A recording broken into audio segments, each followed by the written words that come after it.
भगवद गीता के 10वें अध्याय में आपका स्वागत है। इस अध्याय का नाम है विभूति योग। तो यहाँ पे इस अध्याय में भगवान अपनी विभिन्न विभूतियों के बारे में बताएंगे और अपने ऐश्वर्य को भगवान प्रकट करेंगे कुछ संकेतों के द्वारा, जिससे कि हमें भगवान के जो ऐश्वर्य है उनका संकेत मिल सके और भगवान के प्रति हमारी रुचि और ज्यादा बढ़ सके। क्योंकि जब हम किसी के ऐश्वर्य के बारे में सुनते हैं, ठीक है, तो हमारा आकर्षण उससे और ज्यादा बढ़ जाता है। तो इसमें भगवान अपने ऐश्वर्य के बारे में बताने वाले हैं, जिससे कि हमारी भक्ति और आगे बढ़ जाए, ठीक है। हमारा हमारी आसक्ति भगवान में और ज्यादा बढ़ सके। और इसमें भगवान चतुश्लोकी गीता भी बोलेंगे। तो भगवत गीता के 4 बहुत ही ज्यादा महत्वपूर्ण श्लोक इसी अध्याय में आएंगे और उनको भी भगवान विस्तार से बताएंगे। तो इस पे हम चर्चा करते हैं, इसी के साथ आगे बढ़ेंगे। श्रीभगवानुवाच भूय एव महाबाहो शृणु मे परमं वचः यत्ते अहं प्रीयमाणाय वक्ष्यामि हितकाम्यया। श्री भगवान ने कहा, हे महाबाहु अर्जुन, और आगे सुनो, क्योंकि तुम मेरे प्रिय सखा हो, अतः मैं तुम्हारे लाभ के लिए ऐसा ज्ञान प्रदान करूंगा जो अभी तक मेरे द्वारा बताए गए ज्ञान से श्रेष्ठ होगा। तो यहाँ पे मैंने पहले ही जैसे हम चर्चा कर चुके हैं कि जब भी भगवान कोई अध्याय आरंभ करते हैं तो वो अध्याय बहुत ही ज्यादा महत्वपूर्ण हो जाता है। क्यों? क्योंकि वहां पे भगवान बिना बताए ही स्वयं के बारे में बताते हैं, ठीक है, बिना पूछे, बिना अर्जुन के प्रश्न किए ही भगवान अपने बारे में बताते हैं। तो यहाँ पे हमें ये देखना होगा कि भगवान स्वयं अपने बारे में अर्जुन को बताना चाहते हैं, ठीक है। तो अगर हमें भगवान के बारे में जानना है, भगवान को अगर हमें समझना है, तो हम तब तक नहीं समझ सकते जब तक भगवान स्वयं अपने आप को प्रकट नहीं करते, स्वयं अपने बारे में नहीं बताते, ठीक है। तो हम अपनी बुद्धि से या अपने चिंतन से भगवान को नहीं समझ सकते। और भगवान किसको अपने बारे में बताते हैं? अपने भक्तों को, ठीक है। अपने भक्तों को भगवान स्वयं अपने बारे में बताते हैं। तो इससे हमें ये सीखने को मिलता है। तो क्योंकि यहाँ पर अर्जुन क्या है? भगवान का भक्त है, इसीलिए भगवान अब उसे अपने विषय में और ज्यादा बताने वाले हैं। तो एक बार ऐसे हुआ, प्रभुपाद जी से किसी ने बोला कि अगर भगवान है तो मुझे दिखाइए। ऐसे लोग बोलते भी है ना कि अगर भगवान है तो हमें देखना है, हमें भगवान को देखना है, तभी हम मानेंगे भगवान है। तो जैसे कि आपको अगर किसी से मिलना है, कोई अगर बड़ा आदमी है, मान लीजिए कोई प्रेसिडेंट है, राष्ट्रपति है, उससे अगर आपको मिलना है तो आपको एक प्रक्रिया का अनुसरण करना होता है, ठीक है, कुछ फॉर्म भरने होते हैं, अपॉइंटमेंट लेनी पड़ती है, फिर जाके कुछ समय बाद आप उनसे मिल सकते हो ना, ऐसे ही नहीं मिल सकते। तो एक राष्ट्रपति से मिलने के लिए भी आपको इतना कुछ करना पड़ता है ना। और आप अपनी मर्जी से उनसे नहीं मिल सकते, है ना, उसके लिए आपकी कुछ योग्यता होनी चाहिए, कुछ कारण होना चाहिए, तभी आप मिल सकते हैं। इसी प्रकार अगर हमें भगवान को देखना है तो हमारे अंदर कुछ योग्यता होनी चाहिए। भगवान तो राष्ट्रपति से भी ऊपर है ना, अनंत कोटि ब्रह्मांड के स्वामी है भगवान। तो क्या उनसे मिलने के लिए कोई योग्यता नहीं होनी चाहिए? होनी चाहिए। और योग्यता कौन सी हो? भक्ति। भक्त्या माम अभिजानाति यावांछस्मि तत्त्वतः। तो जो भगवान के भक्त होते हैं उनको भगवान अपने बारे में स्वयं बताते हैं, ठीक है। तो वही भगवान इस अध्याय में कर रहे हैं। इसी के साथ आगे बढ़ते हैं। तो श्लोक बहुत ही ज्यादा महत्वपूर्ण है और बहुत ही सुंदर श्लोक है भगवत गीता का। न मे विदुः सुरगणा प्रभवं न महर्षयः अहम आदि ही देवानां महर्षीणां च सर्वशः। न तो देवतागण मेरी उत्पत्ति या ऐश्वर्य को जानते हैं और न महर्षि गण ही जानते हैं, क्योंकि मैं सभी प्रकार से देवताओं और महर्षियों का भी कारण स्वरूप हूँ। तो पहली लाइन हम देखते हैं। पहली लाइन में भगवान क्या बोलते हैं? न मे विदुः सुरगणः प्रभवं न महर्षयः। तो भगवान बोलते हैं कि बड़े बड़े देवतागण या फिर वो बड़े बड़े महर्षि भी हों, वो भी मेरे बारे में नहीं जान सकते। तो हमने देखा है भगवान की लीलाएं। तो जब भगवान धराधाम पे आते हैं, ठीक है, और भगवान दो तरह की लीला करते हैं, मैंने पहले भी आपको बताया था। एक होती है लौकिक लीला, एक होती है अलौकिक लीला। तो जब भगवान अलौकिक लीला करते हैं, संसारिक लीलाएं करते हैं, जैसे कि मक्खन चुराना, अपने मित्रों के साथ खेलना, उनका जूठा खाना, तो इसको देख के कोई भी मोहित हो जाता है, वो भूल जाते हैं कि भगवान है। तो इसी तरह हुआ था जब ब्रह्मा जी ने देखा कि कृष्ण अपने मित्रों का जूठा खा रहे हैं, तो उनको लगा कि ये भगवान कैसे हो सकते हैं, क्योंकि भगवान तो अनंत कोटि ब्रह्मांड के स्वामी हैं और उनकी सेवा में तो उनके भक्त इतने ज्यादा लगे रहते हैं, इतना उनका ऐश्वर्य है। तो जिनका इतना ज्यादा ऐश्वर्य है वो किसी का जूठा कैसे खा सकता है। तो आप देख सकते हैं, अगर कोई मान लीजिए कोई राष्ट्रपति है और वो किसी के साथ खेल रहा है बच्चों के, ठीक है, और किसी का जूठा खा रहा है, तो कोई भी यकीन नहीं करेगा, है ना। तो इसी तरह भगवान अनंत कोटि ब्रह्मांड के स्वामी हैं, लेकिन जब वो धराधाम पे आते हैं और अपने मित्रों के साथ, अपने भक्तों के साथ वो लीलाएं करते हैं, तो बड़े बड़े देवता गण भी चकित हो जाते हैं, तो ब्रह्मा जी भी धोखा खा जाते हैं, ठीक है। तो हमें पता है ब्रह्मा जी के 4 सिर है ना, 4 बुद्धि है, और पूरे बुद्धि तत्व से ब्रह्मा जी बने और सभी वेदों के ज्ञाता भी है। वो भी इतना सब कुछ होते हुए भी वो चकित हो जाते हैं, ठीक है। तो फिर एक मनुष्य का तो क्या कहना, मनुष्य का तो एक ही सर है, ब्रह्मा जी के तो 4 सर।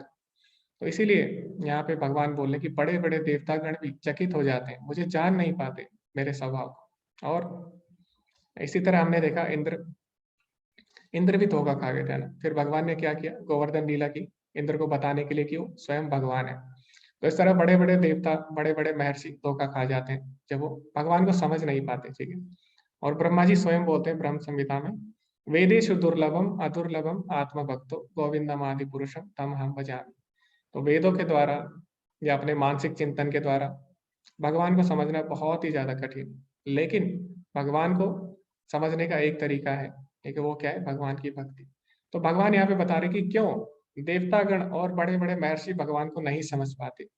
तो भगवान ने दूसरी लाइन में बताया है, अहम आदि ही देवानाम महर्षि नाम च सर्वसा। भगवान बोले क्योंकि, क्योंकि मैं ही उनका आदि हूँ, मैं ही उनका स्रोत हूँ, इसलिए वो मेरे बारे में नहीं जान सकते। तो पहली लाइन में भगवान ने बताया ये लोग मुझे नहीं जान सकते। दूसरी पंक्ति में भगवान बताते हैं कि क्यों नहीं जान सकते, क्योंकि मैं ही उनका आदि हूँ, है ना। मेरे से ही वो आए हैं, आरंभ हुए हैं, तो मुझे कैसे जान सकते। तो जैसे कि मान लीजिए पिता है, तो पिता से पुत्र आता है ना, तो पुत्र क्या पिता के बारे में जान सकता है सब चीज? नहीं जान सकता ना, अपनी बुद्धि से, अपने चिंतन से नहीं जान सकता। तो क्योंकि पुत्र पिता के बाद आया है, तो उसे पिता के बारे में कुछ भी नहीं पता होता। तो अगर पुत्र को पिता के बारे में जानना है तो बहुत सारे तरीके हैं। पहला, या तो वो अपने परिवार वालों से पूछे, अपने रिश्तेदारों से पूछे अपने पिता के बारे में। दूसरा तरीका क्या है, उसका पिता उसे स्वयं बताए उसके अपने बारे में, ठीक है। तो 2 तरीके हैं अपने पिता को जानने के, या तो अपने रिश्तेदारों से पूछे, अपने, या फिर उसके पिता स्वयं अपने बारे में बताए।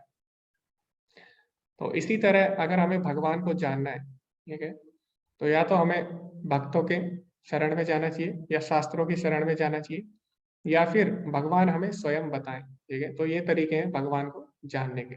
गुरु, साधु और शास्त्र के द्वारा भगवान को समझा जा सकता है, ठीक है। भगवान को कोई अपने चिंतन से नहीं समझ सकता, अपने मानसिक चिंतन से बिल्कुल भी नहीं समझ सकता, चाहे वो कितने भी बड़े बड़े देवता हो। तो जैसे कि यहाँ पे उदाहरण आता है सूर्य का। तो सूर्य को अगर आपको देखना है, अगर रात होगी मान लीजिए, और आप बोलोगे कि मुझे रात को सूर्य को देखना है, तो आप कितना भी प्रयास कर लो, कितनी भी बड़ी आप टॉर्च लेके चले जाओ ढूंढने के लिए, आपको सूर्य नहीं मिलेगा।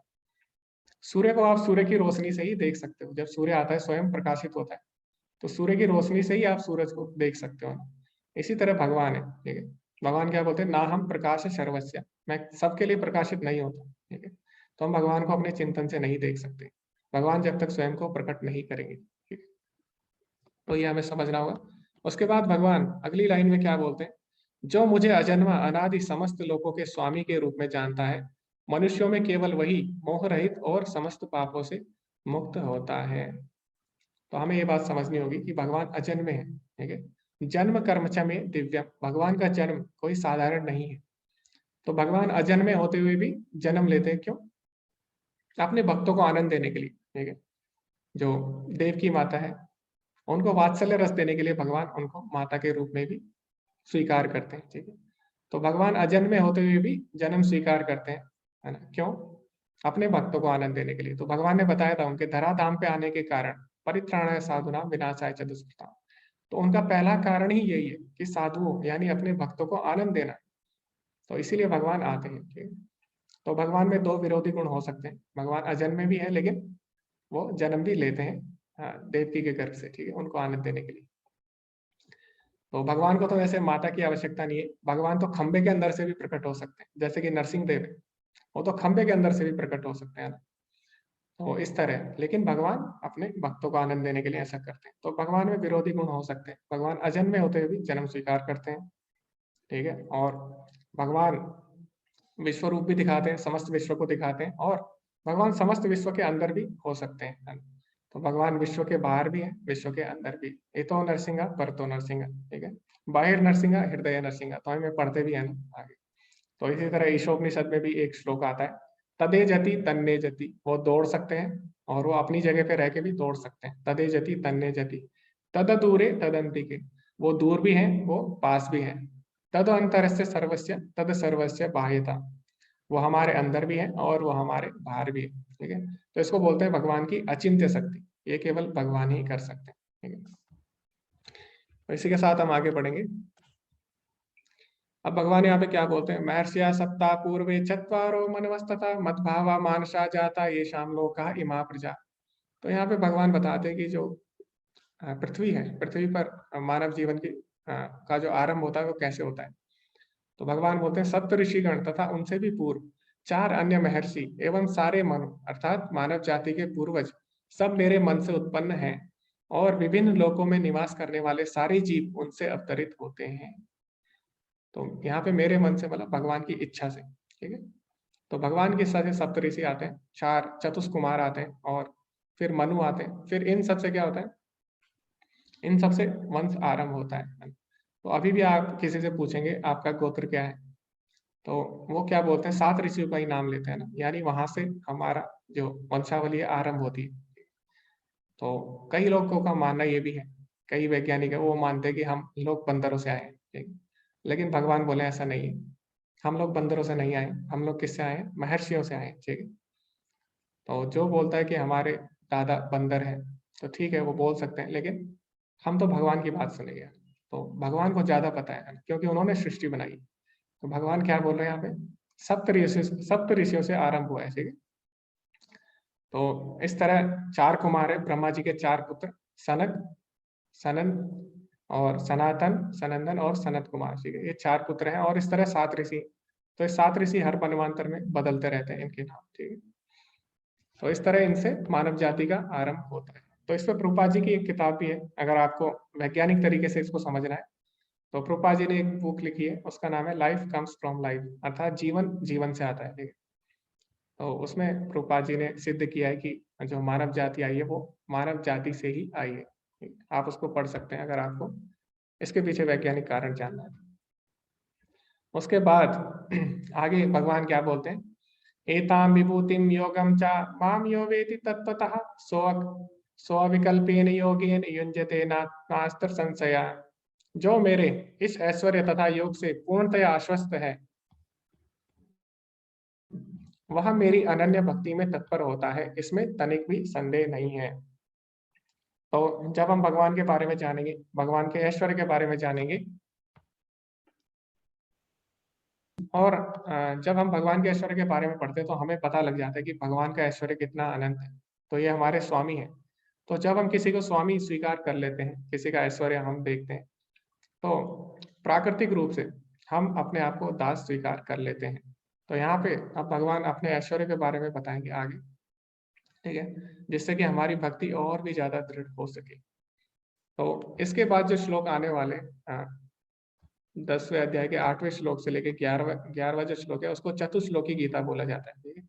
और अगर आपको 4 श्लोकों में भगवत गीता को समझना है तो इन श्लोकों से आप समझ सकते हैं। तो अभी जो आने वाले श्लोक हैं वो बहुत ही ज्यादा महत्वपूर्ण है।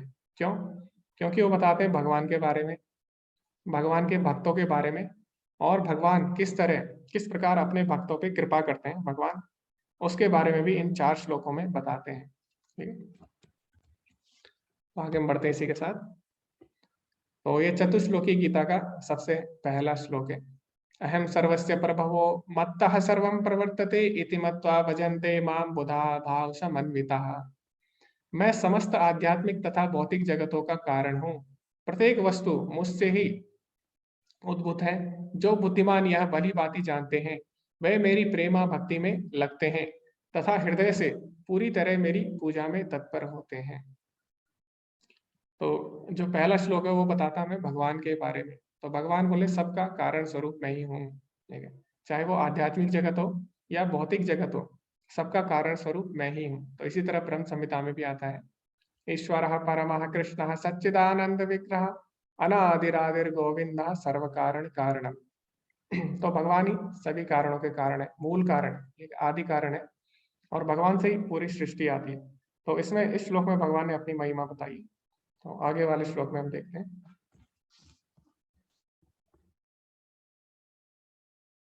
तो अब जो अगला श्लोक है वो बताता है भगवान के भक्तों के बारे में। तो पहला श्लोक भगवान के बारे में, और जो दूसरा श्लोक है चतुश्लोकी गीता का, वो बताता है भक्तों के बारे में। तो भगवान यहाँ पे बताते हैं कि जो भक्त है भगवान के, उनके लक्षण क्या है। ठीक है, तो इसमें बोलते हैं मच्चित्ता मद्गत प्राणा मोदयन्तः परस्परम कथयन्तश्च माम नित्यम तुष्यन्ति च रमन्ति च।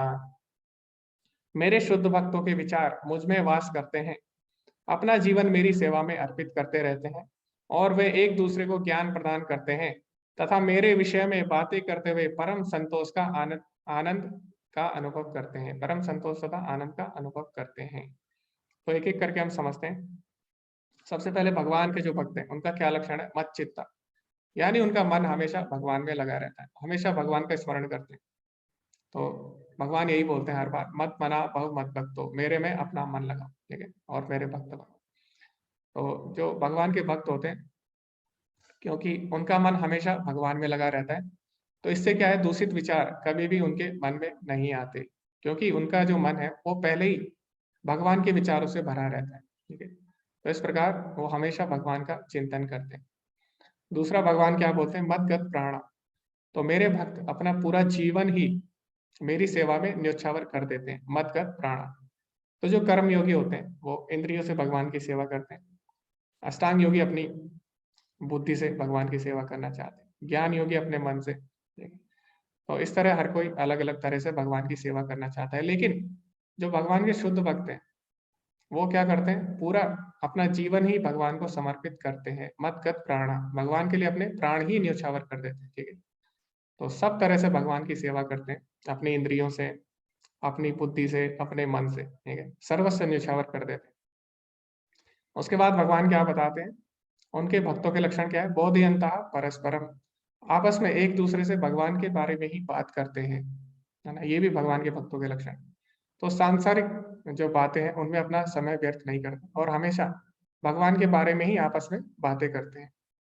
और इससे क्या होता है, आपस में जब वो बात करते हैं, कथयन्तश्च माम नित्यम तुष्यन्ति च रमन्ति च, तो भगवान बोले उनको बहुत ज्यादा आनंद आता है इसमें, जब वो आपस में बात करते हैं और सबको मेरे बारे में बताते हैं, कथयन्तश्च माम यानी सबको मेरे बारे में बताते हैं, तो इसमें उन्हें बहुत ज्यादा आनंद आता है। तो जैसे कि रसगुल्ला है, अगर किसी को आप रसगुल्ले के बारे में बताओगे कि रसगुल्ला सफेद होता है और बहुत ही ज्यादा मीठा होता है, और उसमें इतना प्रोटीन होता है, इसमें इसमें इतना कार्बोहाइड्रेट होता है, तो क्या उसको रसगुल्ले का स्वाद पता लग पाएगा? नहीं लग पाएगा ना, जब तक वो रसगुल्ला खाएगा नहीं। ठीक है, लेकिन भगवान की भक्ति में क्या है, भगवान की भक्ति के बारे में अगर आप बताते हो तो ना सिर्फ बताने वाले को आनंद आता है, बल्कि जो सुनता है उसको भी आनंद आता है।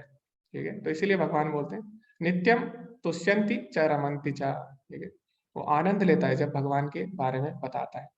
तो इसी प्रकार यहाँ पे उदाहरण हम दे सकते हैं प्रभुपाद जी का, जिन्होंने जो हमेशा भगवान का चिंतन करते हैं और जिन्होंने अपना पूरा जीवन भगवान को न्योछावर कर दिया और हमेशा भगवान के नाम का प्रचार किया, भगवान की ही बातें की, और ऐसा नहीं है ये सब मजबूरी में करते हैं, पर तो भगवान बोले तुष्यन्ति च रमन्ति च, इसमें उन्हें आनंद आता है। ठीक है, तो एक छोटी सी वीडियो हम देखते हैं प्रभुपाद जी की, उसके बाद हम आगे बढ़ेंगे।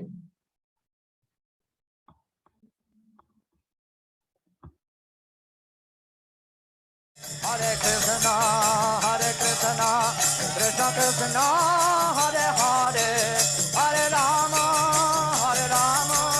राम राम हरे हरे, कृष्णा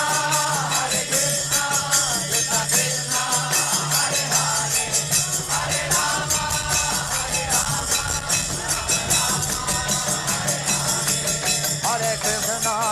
हरे कृष्णा कृष्ण कृष्ण हरे हरे, हरे Ram Ram Ram Hare Hare, Krishna Krishna Krishna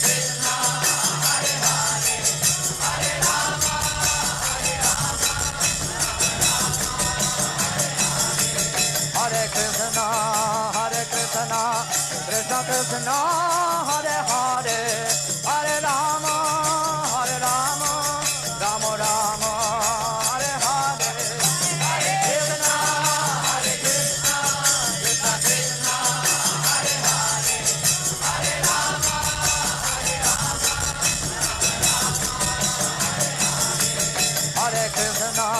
Hare Krishna, Krishna Krishna, Hare Hare, Hare Rama, Rama Rama, Hare Hare, Hare Krishna, Krishna Krishna, Hare Hare, Hare Rama,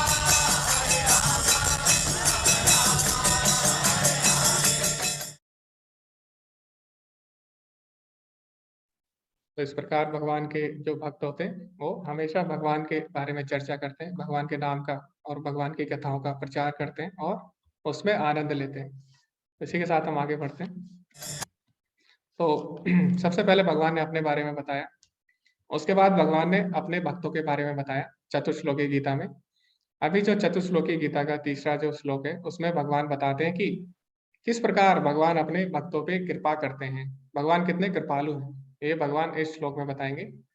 तेषां सततयुक्तानां भजतां प्रीतिपूर्वकं ददामि बुद्धि योगम तम येन माम उपयन्ति ते। जो प्रेम पूर्वक मेरी सेवा करने में निरंतर लगे रहते हैं उन्हें मैं ज्ञान प्रदान करता हूँ जिसके द्वारा वे मुझ तक आ सकते हैं। तो यहाँ पे भगवान क्या बोल रहे हैं कि कई लोग हैं वो ज्ञान के अनुशीलन में लगे रहते हैं और भगवान की भक्ति भूल जाते हैं, और दूसरी तरफ कई लोग हैं वो भगवान की भक्ति करते रहते हैं, उनके पास इतना समय नहीं मिल पाता उनको, ठीक है, शास्त्र पढ़ने का। लेकिन भगवान बोले कि मैं क्या करता हूँ, मैं उन पर कृपा करता हूँ और उनको ज्ञान प्रदान करता हूँ, ठीक है। तो अगर हम भगवान की तरफ एक कदम बढ़ाते हैं तो भगवान भी हमारी सहायता करते हैं। जैसे कि आप अपना ही उदाहरण देख सकते हैं, ठीक है। आप सभी लोगों ने कहीं ना कहीं सोचा होगा अपने मन में कि हमें भगवत गीता का कोर्स करना है ना। बहुत समय से आप प्रयास कर रहे होंगे, तो फिर जाके हम सब ने क्या किया, हम सब जुड़ पाए यहाँ से, है ना। तो हमने सोचा कि हम भगवान की तरफ एक कदम बढ़ाएंगे और भगवान ने क्या किया, उस प्रकार व्यवस्था की, ठीक है। तो जब भी हम भगवान की तरफ बढ़ना चाहते हैं तो भगवान उसमें हमारी सहायता करते हैं, अपने भक्तों की सहायता करते हैं, ये न माम उपयंति थे, जिससे वो भगवान को प्राप्त कर सके, ठीक है। तो भगवान उसको ज्ञान देते हैं किसी ना किसी तरह से, या तो गुरु को भेजते हैं या शास्त्र को भेजते हैं, ठीक है, और या फिर अपने भक्तों को भेजते हैं। तो इसमें उदाहरण आता है किसका, प्रहलाद महाराज का। हाँ, प्रहलाद महाराज का नहीं, इसमें आता है ध्रुव महाराज का उदाहरण। तो क्या हुआ, जब ध्रुव महाराज अपने घर से निकल गए, उनकी माता ने बोला उनको कि भगवान जंगल में मिलेंगे, ठीक। तो उनकी जो सौतेली माँ थी, जब उन्होंने उनका उपहास किया, और तो इससे क्या हुआ, ध्रुव महाराज रोने लग गए। तो उनकी माता ने बोला कि, उन्होंने बोला कि ये मेरे साथ ऐसा क्यों हो रहा है, ध्रुव महाराज ने। तो उनकी माता ने बोला भगवान ही तुम्हारी सहायता कर सकते हैं, ठीक। तो इस तरह वो भगवान को ढूंढने के लिए निकल पड़े। अब ध्रुव महाराज जो है वो छोटे बच्चे हैं, उन्हें कुछ भी नहीं पता भगवान के बारे में।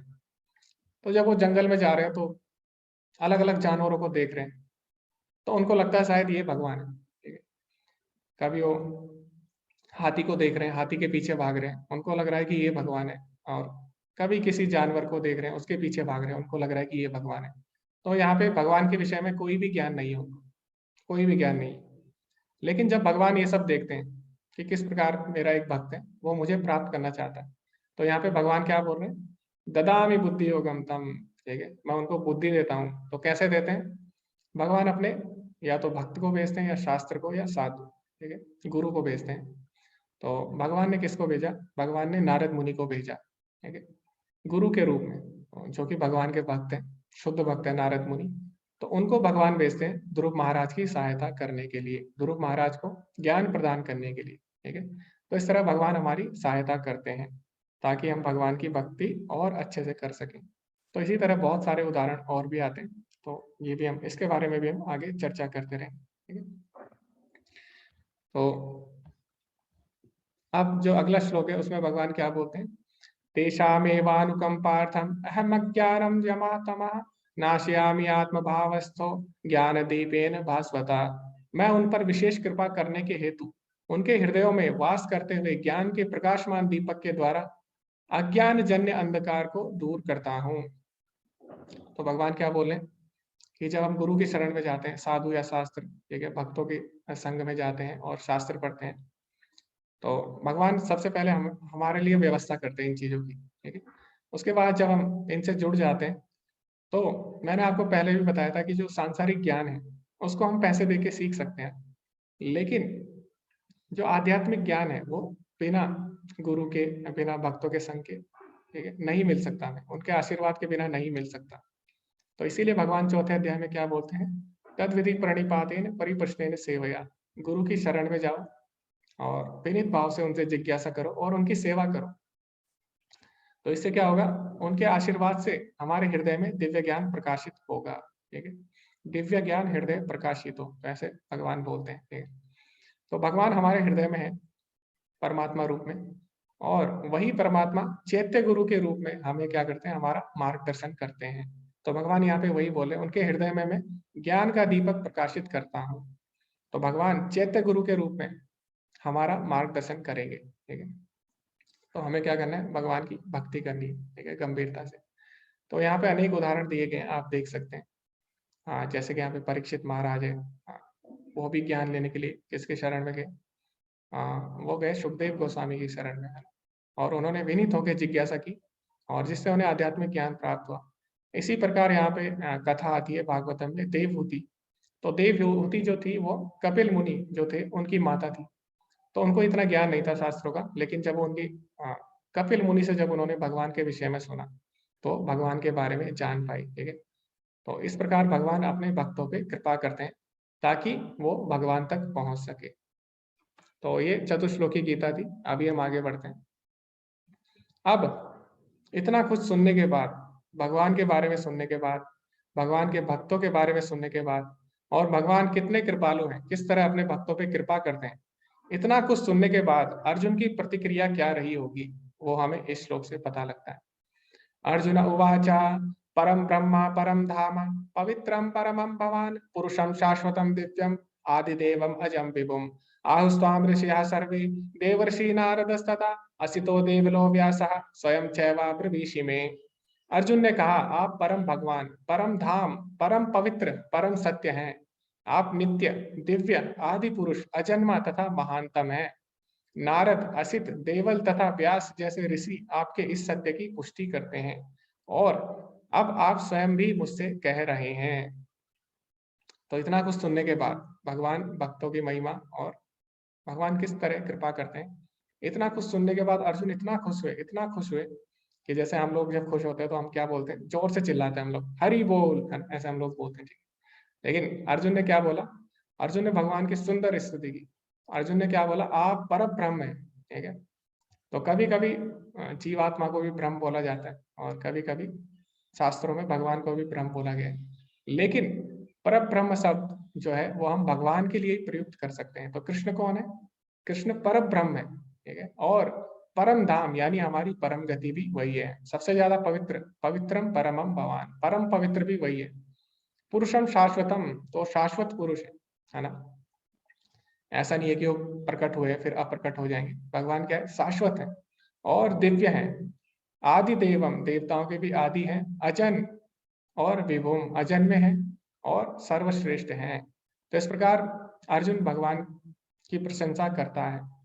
अब कोई ये सोच सकता है कि अच्छा, अर्जुन तो कृष्ण का दोस्त है ना, कृष्ण का मित्र है, तो हो सकता है वो भगवान की, कृष्ण की झूठी प्रशंसा कर दे, क्योंकि होता है ना, हम अपने मित्र की कभी कभी झूठी प्रशंसा कर देते हैं ना, उसको खुश करने के लिए, ऐसा होता है। तो कोई यहाँ पे बोल सकता है ठीक है, अर्जुन तो भगवान का मित्र है, तो हो सकता है उनको खुश करने के लिए उसने ये सब बोल दिया। लेकिन ऐसा नहीं है। आगे अर्जुन ने क्या बोला, आहुस्ताम ऋषिया सर्वे देवर्षि नारद सदा असितो देवलो व्यासा स्वयं चैव प्रविशि।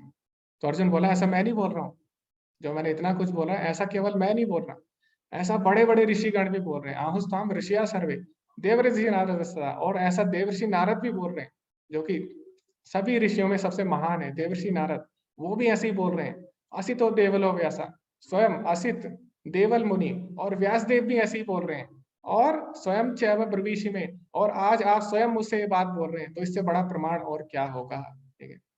तो अर्जुन यहाँ पे भगवान की, कृष्ण की झूठी तारीफ नहीं कर रहा, वो बोल रहा है कि सबका यही मत है और आज तो आपने भी ये बात स्वीकार कर ली है, तो इससे बड़ा प्रमाण और क्या चाहिए।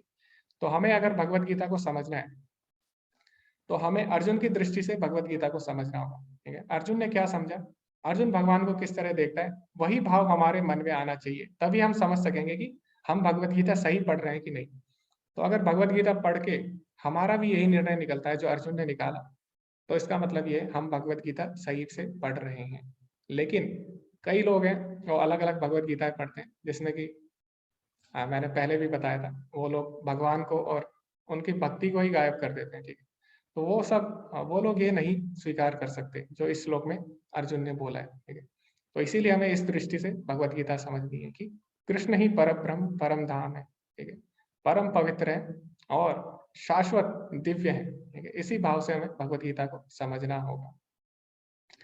तो यहाँ पे अर्जुन ये सब बोलते हैं।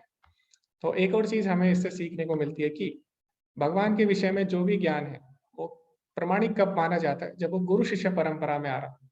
तो यहाँ पे अर्जुन बताता है असित देवल व्यास, ये सब किस में आते हैं, गुरु शिष्य परंपरा में आते हैं। तो अर्जुन यही बोल रहा है कि पूरी गुरु शिष्य परंपरा भी यही बोल रही है।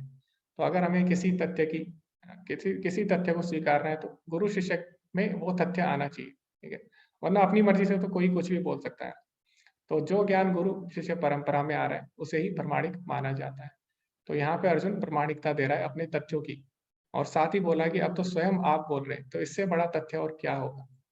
तो हमें भी यही बात स्वीकारनी होगी, जैसे अर्जुन ने भगवत गीता को समझा, भगवान को समझा, उसी तरह हमें भी समझना होगा। अब क्या कहता है अर्जुन, हे कृष्ण, आपने मुझसे जो कुछ कहा है उसे मैं पूर्णतः सत्य मानता हूँ। हे प्रभु, ना तो देवतागण ना असुरगण ही आपके स्वरूप को समझ सकते हैं।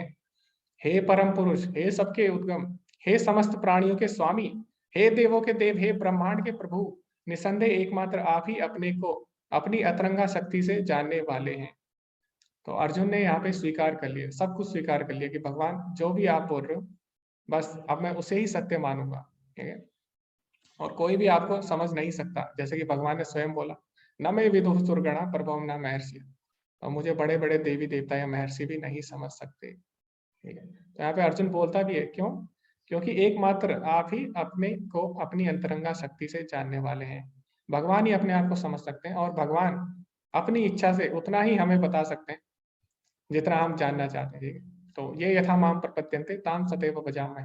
तो जितनी गंभीरता से हम भगवान की भक्ति करते हैं, भगवान उतना ही अपने बारे में हमें बताते हैं, उतना ही भगवान अपने आप को प्रकट करेंगे हमारे सामने। ठीक है, तो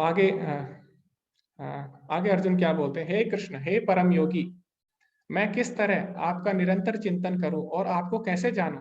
हे भगवान, आपका स्मरण किन किन रूपों में किया जाए। हे जनार्दन, आप पुनः विस्तार से अपने ऐश्वर्य तथा योग शक्ति का वर्णन करें। मैं आपके विषय में सुनकर कभी तृप्त नहीं होता हूँ, क्योंकि जितना ही आपके विषय में सुनता हूँ उतना ही आपके शब्द अमृत को चखना चाहता हूँ।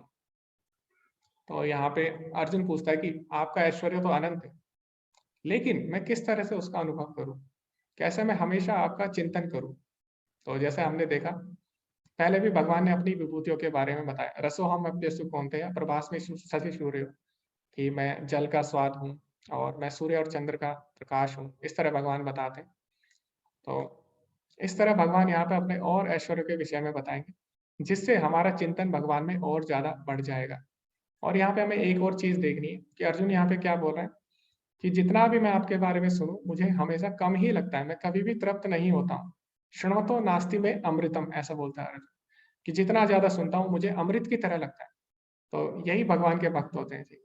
भगवान के भक्त कभी भी भगवान के विषय में सुनकर कभी भी उनको बुरा नहीं लगता है ना, कभी भी बोर नहीं होते, वो और ज्यादा भगवान के बारे में सुनना चाहते हैं। तो जैसे यहाँ पे कई लोग हैं, वो भगवत गीता कई बार कर चुके हैं, कई लोग 5 बार कर चुके हैं, कई कई लोग 6 बार कर चुके हैं, लेकिन अब भी उन्हें आनंद आ रहा है। ठीक है, तो भगवान की कथा ही ऐसी है, भगवान का नाम ही ऐसा है, भगवान की शिक्षाएं ऐसी है कि भक्त कितनी भी बार सुने उनको कम ही लगता है ना, हमेशा उन्हें अमृत की तरह लगता है। ठीक है, तो अर्जुन भी यहाँ पे यही बोल रहा है कि भगवान में जितना भी सुनूं मुझे आपके विषय में कम ही लगता है, और आपके शब्द मुझे अमृत की तरह लगता है। ठीक है, शृणोतो नास्ति में अमृतम, तो ऐसे वो बोल रहे हैं। तो इस तरह से भगवान समझते हैं। ठीक है, तो भागवतम में भी आता है ऐसा, साधु साधु पदे पदे। तो भगवान की जो कथा है वो कैसी है, हर पद पद पे उसके स्वाद है, स्वादु स्वादु पदे पदे, ठीक है। तो इस तरह भगवान के भक्त आनंद देते हैं भगवान के विषय में सुन। तो आगे भगवान अपने ऐश्वर्य को प्रकट करते हैं कि भगवान का ऐश्वर्य कितना है। अब जैसा कि हम सबको पता है कि भगवान के जब हमने षड गुणों के विषय में बताया, तो हमने बताया कि भगवान के अंदर जो एक गुण है, ये जो ऐश्वर्य है अनंत मात्रा में है। तो भगवान का जो ऐश्वर्य है वो अनंत है, उसको हम किसी भी चीज से तुलना नहीं कर सकते भगवान के ऐश्वर्य की। तो भगवान अंत में बोलते भी हैं, मम तेजो अंश संभवा, कि जितना भी ऐश्वर्य मैंने तुम्हें बताया वो केवल मेरे तेज का एक अंश मात्र है, मेरे ऐश्वर्य का एक अंश मात्र है। तो भगवान का जो भी ऐश्वर्य है हम उसकी तुलना नहीं कर सकते, लेकिन हम एक उससे संकेत ले सकते हैं किसी भी वस्तु से।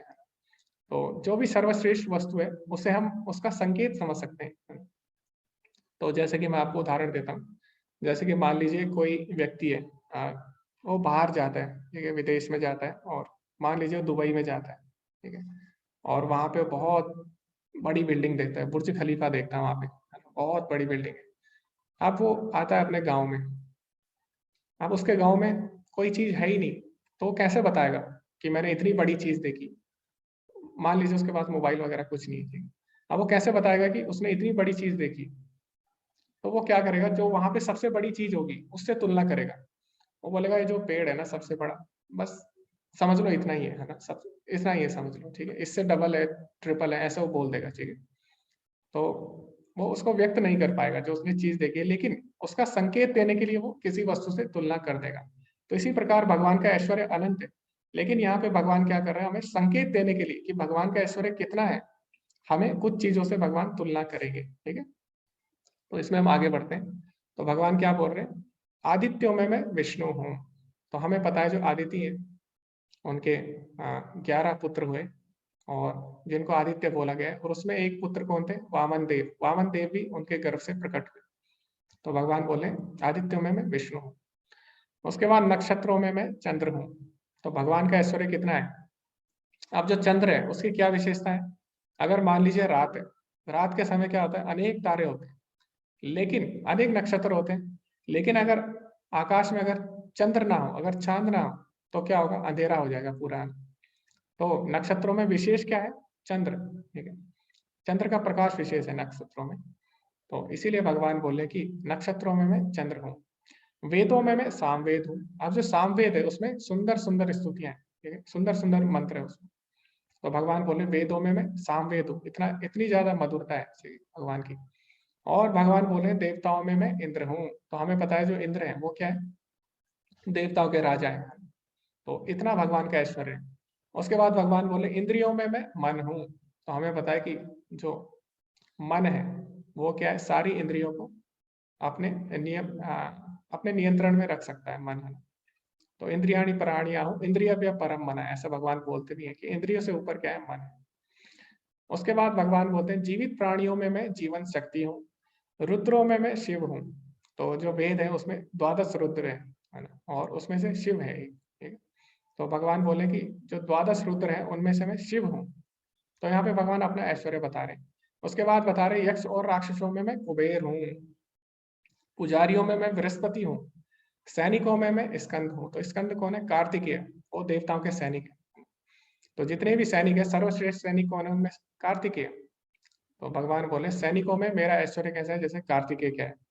जलाशय में मैं सागर हूँ, साधुओं में मैं भृगु हूँ, जितनी भी प्रकार की ध्वनियां हैं समस्त ध्वनियों में मैं ओम हूँ, और पवित्र नाम जितने भी प्रकार के जप हैं उसमें मैं पवित्र नाम का जप, जितने भी प्रकार के यज्ञ हैं उसमें मैं पवित्र नाम का जप। तो ऐसा भगवान बोलते हैं यज्ञा नाम जप यज्ञो अस्मि, जितने भी प्रकार के यज्ञ हैं उसमें मैं जप यज्ञ को संबोधित करता हूँ। तो सबसे श्रेष्ठ यज्ञ कौन सा है, भगवान के नाम का जप, ठीक है। उसके बाद भगवान बोले जितनी भी अचल चीजें हैं उसमें मैं हिमालय हूँ, पेड़ों में मैं अश्वत्थ हूँ, और जितने भी देवताओं के ऋषि हैं उनमें मैं नारद हूँ, गंधर्व में मैं चित्ररथ हूँ। तो चित्ररथ क्या है, चित्ररथ बहुत ही अच्छा अच्छी कलाएं हैं उनके पास, अच्छा नृत्य करते हैं, अच्छा गायन करते हैं। तो बहुत ही ज्यादा कलाएं हैं चित्ररथ के पास। तो भगवान बोले मेरा ऐश्वर्य ऐसा है।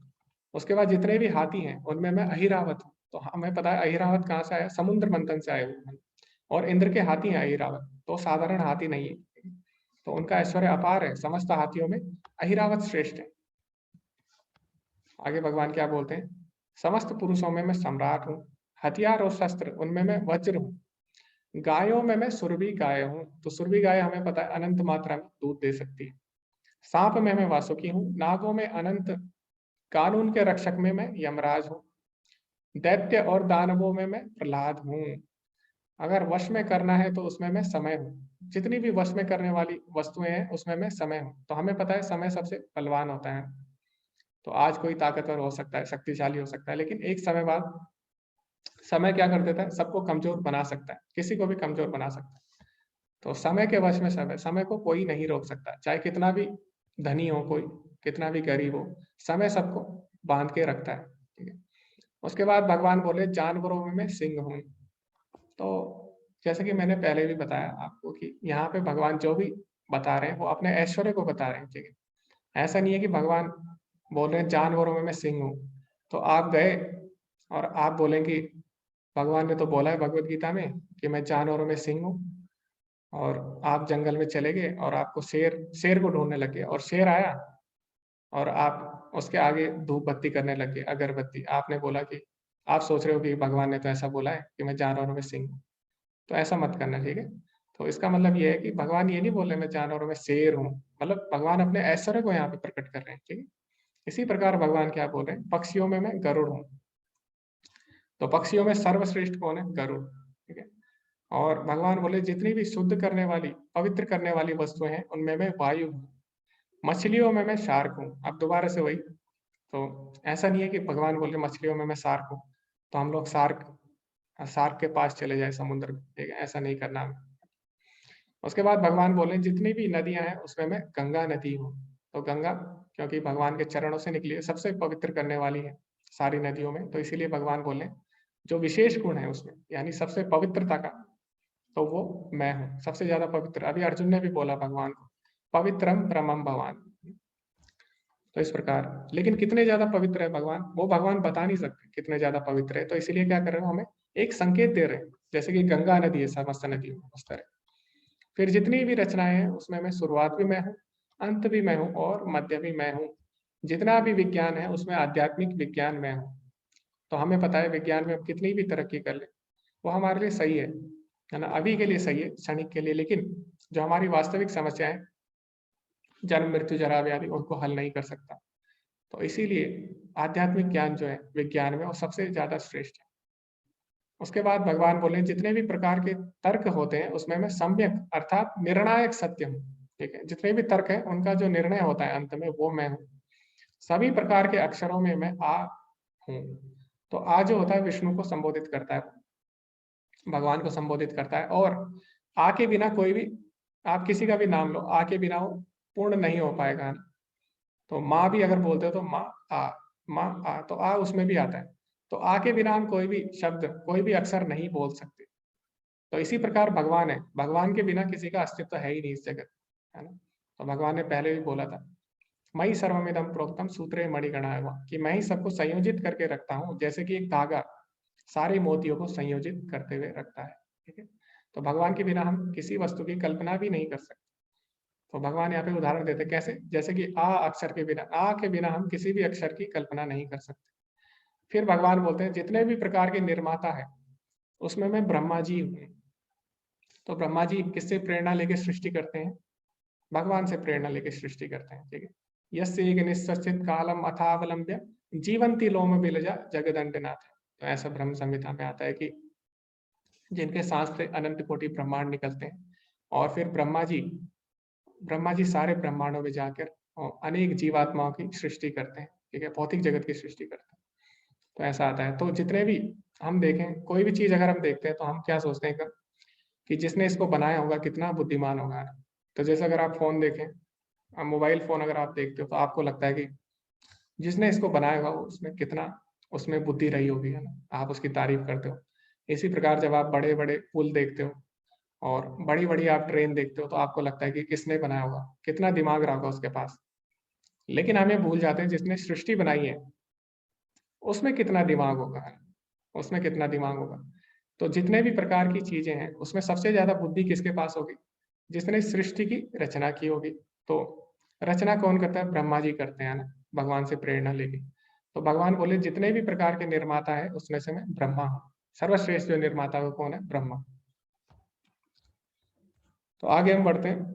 उसके बाद भगवान बोलते हैं महिलाओं में मैं प्रसिद्धि हूँ, भाग्य हूँ। महिलाओं की जो वाक शक्ति है, भाषण हो, और स्मृति, बुद्धि, विश्वास और धैर्य हो। इस प्रकार भगवान बोलते हैं। और समस्त प्रकार की ऋतुओं में मैं वसंत ऋतु हूँ। तो हमें पता है जब सर्दी आती है तो हम सोचते हैं कि कब गर्मी आएगी यार, बहुत हो गया। इसी प्रकार क्या होता है जब बारिश आती है बहुत ज्यादा, शुरू शुरू में अच्छा लगता है लेकिन बाद में क्या लगता है, कब ये बारिश रुकेगी और कब हम बाहर निकलेंगे। ठीक है। ऐसे क्या होता है जब गर्मी आती है तो हम सोचते हैं कि कब सर्दी आएगी, इससे अच्छा तो सर्दी ही ठीक थी, बारिश ही ठीक थी। तो इस प्रकार क्या होता है, सारी ऋतुओं में हम परेशान रहते हैं, अस्त व्यस्त रहते हैं। लेकिन जैसी वसंत ऋतु आती है सब खुश हो जाते हैं, चारों तरफ फूल खिल जाते हैं, सबका मन प्रसन्न होता है। कोई नहीं बोलता कि वसंत ऋतु कब जाएगी, हर कोई खुश रहता है। तो इसी प्रकार भगवान बोल रहे हैं जितनी भी प्रकार की ऋतुएं में उसमें मैं वसंत ऋतु हूँ। यानी जितने भी प्रकार के आनंद है उसमें भगवान सबसे श्रेष्ठ आनंद है, ठीक है, परम आनंद। और जितने भी प्रकार के छल है उसमें मैं जुआ हूँ, बलवान का बल हूँ। और जित वृष्णिवंशियों में मैं वासुदेव हूँ। तो वृष्णिवंशी कौन है? भगवान ने जिस कुल में प्रकट हुए भगवान, उसको वृष्णिवंशी बोलते हैं। जैसे रघुवंश था ना जिसमें राम जी प्रकट हुए, वैसी वृष्णिवंश है। तो उसमें भगवान बोले मैं वासुदेव। तो वासुदेव यहाँ पे किसकी बात हो रही है? वासुदेव मतलब वसुदेव का पुत्र। तो उसमें कृष्ण भी आते हैं और बलराम भी आते हैं। तो कृष्ण बोल रहे हैं कि जितने भी वृष्णिवंशी उसमें मैं बलराम को संबोधित करता हूँ। ठीक है। तो जित और पांडवों में मैं अर्जुन हूँ, साधुओं में मैं व्यासदेव हूँ। तो व्यासदेव कौन है? भगवान के शक्त्यावेश अवतार है। ठीक है। तो भगवान के शक्त्यावेश अवतार है। और वो किस लिए प्रकट हुए थे? उनका कार्य ही था कि समस्त वेदों का संकलन करना। तो भगवान आगे बोलते भी है भगवत गीता में, वेदेश सर्वेर अहम एव वेद्यो वेदांत कृत वेद विद एव चाह, कि वेदांत कृता भी मैं ही हूँ। ठीक है। उसके बाद जितने भी रहस्य हैं उसमें मैं शांति हूँ। तो जो व्यक्ति शांत है, जो व्यक्ति बातचीत करता है उसके बारे में आप पता लगा सकते हो उसका स्वभाव क्या है और किस प्रकार वो कार्य करता है, किस प्रकार कार्य करना चाहता है, उसके बारे में आप काफी चीजें पता लगा सकते हो। लेकिन जो व्यक्ति शांत है उसके बारे में आप कुछ भी पता नहीं लगा सकते। तो जितने भी प्रकार के रहस्य हैं उसमें मैं, भगवान बोले, शांति हूँ।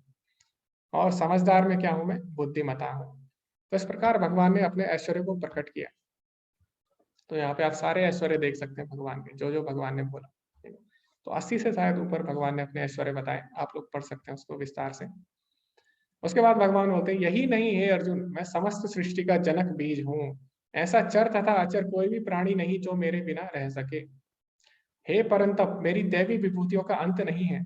मैंने तुमसे जो कुछ कहा वह तो मेरी अनंत विभूतियों का एक संकेत मात्र है।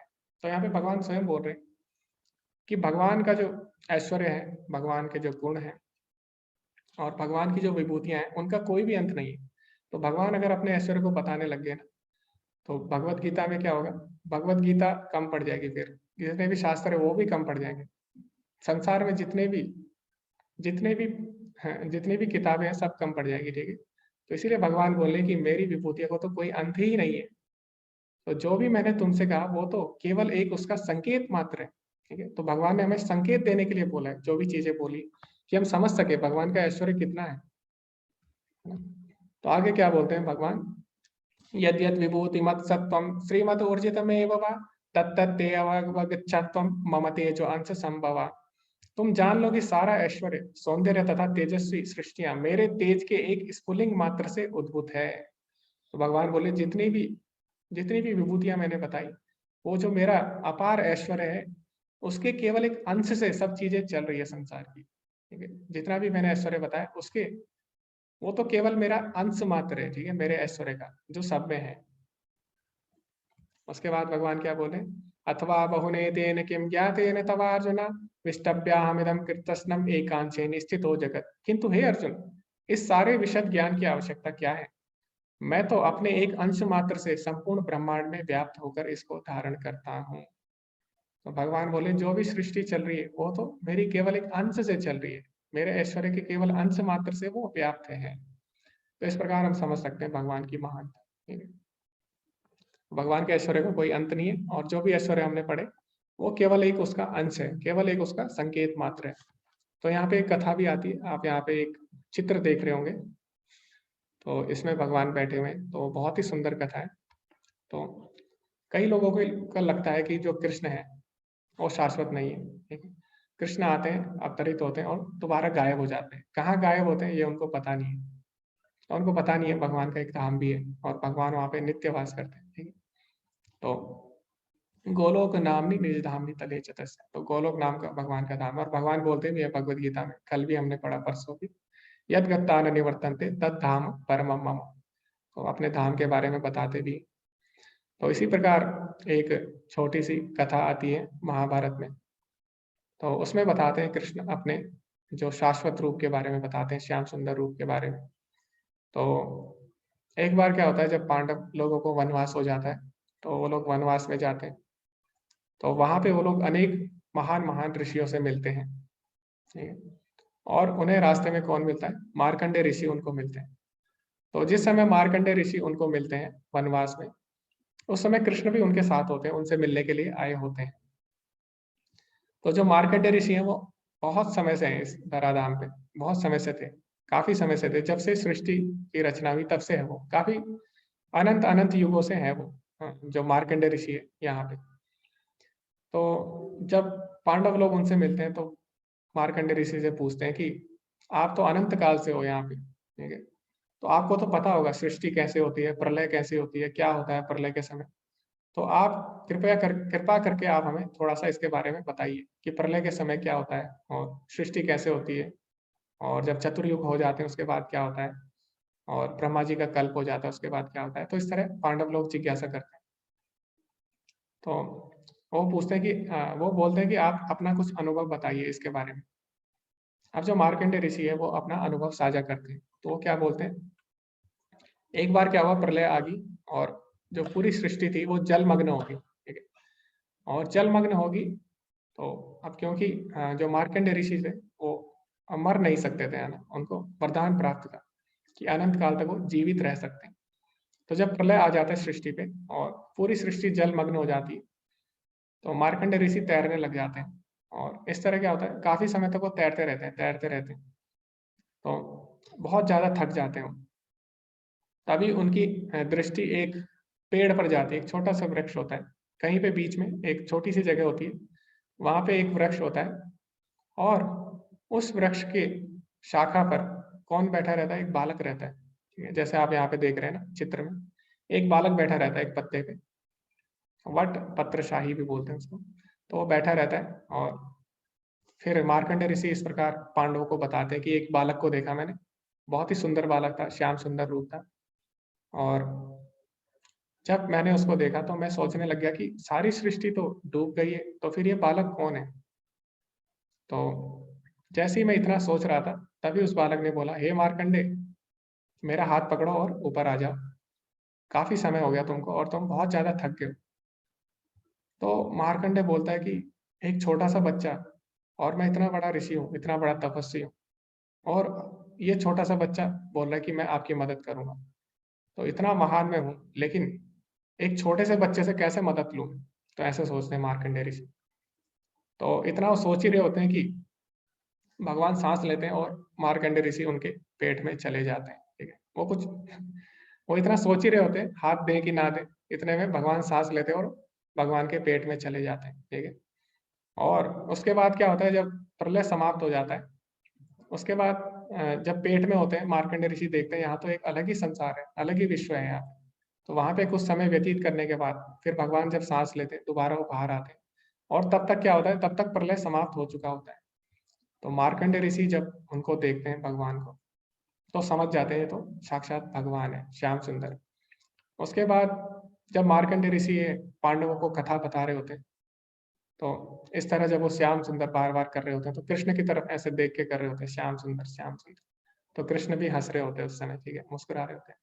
तो जैसे ही पांडवों को ये बात पता लगती है, भगवान के विषय में सुनते हैं, तुरंत ही मार्कंडेय ऋषि और सारे पांडव भगवान को दंडवत प्रणाम करते हैं। ठीक है, तो सब लोग बहुत ज्यादा प्रसन्न होते हैं।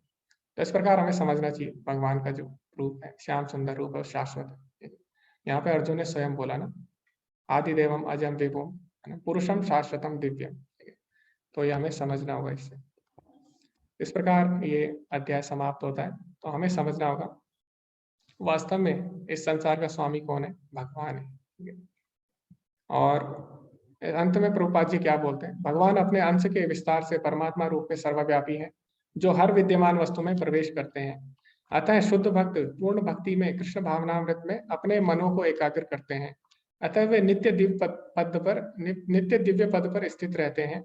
इस अध्याय के श्लोक 8 से लेकर 11, यानी जो हमने चतुश्लोकी गीता पढ़ी, वहां पर क्या होता है? कृष्ण की भक्ति तथा पूजा का स्पष्ट संकेत है। शुद्ध भक्ति की यही विधि है। इस अध्याय में इसकी भली भांति व्याख्या की गई है कि मनुष्य भगवान की संगति में किस प्रकार चरम भक्ति सिद्धि प्राप्त कर सकता है। तो अगर हम भगवान के प्रति उत्कृष्ट होते हैं, आकर्षित होते हैं, तो भगवान भी सहायता करते हैं, ददामि बुद्धि योगम था, जिससे हम भगवान को प्राप्त कर सके। तो इस प्रकार इस अध्याय को हम समाप्त करेंगे और एक बार हम जान लेते हैं कि हमने अब तक क्या क्या सीखा। तो हमने क्या सीखा कि कृष्ण सभी के स्रोत हैं। अहम सर्वस्य प्रभवो मत्तः सर्वम प्रवर्तते, ऐसा भगवान बोलते हैं। शुद्ध भक्ति भगवत गीता का सार है। ठीक है? मत चित्ता मत गत प्राणा बोधयंता परस्परम। तो इस प्रकार बोलते हैं। अर्जुन ने कृष्ण के सर्वोच्च पद को स्वीकार किया। तो जिस भाव से अर्जुन ने कृष्ण के सर्वोच्च पद को स्वीकार किया, वही भाव हमारा होना चाहिए भगवत गीता पढ़ने के बाद। तो हमें भगवत गीता वैसे समझनी चाहिए जैसे अर्जुन ने समझी थी। ठीक है? किसी के मनोधर्म से नहीं। भगवान कृष्ण अपनी विभूति का वर्णन करते हैं। तो इस प्रकार भगवान ने 80 से ज्यादा अपनी विभूतियों का वर्णन किया, ताकि हम भगवान के विषय में और ज्यादा समझ सके, उनके ऐश्वर्य को और समझ सके और उनकी भक्ति में दृढ़ हो सके। तो जब हम किसी के बारे में ज्ञान प्राप्त करते हैं तो उससे क्या होता है? हमारी रुचि उसमें और ज्यादा बढ़ जाती है। तो जैसा आपने देखा होगा, लोग क्या करते हैं, किसी का जन्मदिन आता है तो उसके विषय में ज्ञान रखते हैं, और तो इससे क्या होता है? आपस में संबंध उनका और ज्यादा घनिष्ठ हो जाता है। तो इसी प्रकार जब हम भगवान के विषय में ज्ञान रखते हैं, भगवान के ऐश्वर्य के विषय में जब हमें ज्ञान होता है, तो हमारा जो संबंध है भगवान से और ज्यादा बढ़ जाता है। ठीक है? तो यही इस अध्याय का सार है। और अंत में किसी का कोई प्रश्न है तो आप लोग पूछ सकते हैं हैंड रेस करके। हरे कृष्ण। ओके, कुसुम माता जी का प्रश्न है।